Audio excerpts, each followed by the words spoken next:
One marker.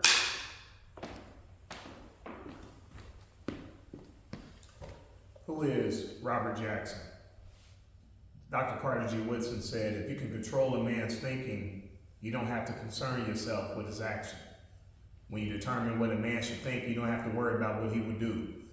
If you make a man feel inferior, you don't have to compel him to accept an inferior status. He will seek it himself. But if you make a man feel like he's justly an outcast, you don't have to order him to the back door. He will go without being told. And if he doesn't go, his very nature will create one.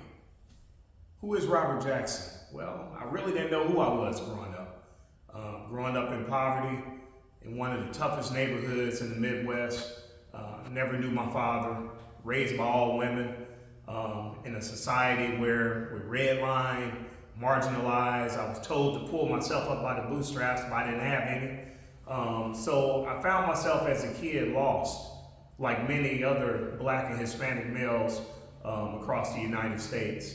In a redline neighborhood, violence was at the forefront.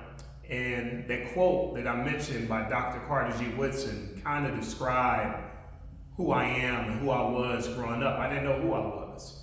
I didn't know my very nature was creating a back door for myself, and I've watched many of my friends create that same mentality. I lost my best friend when I was 16 years old. His name was Tony Binion. He was a star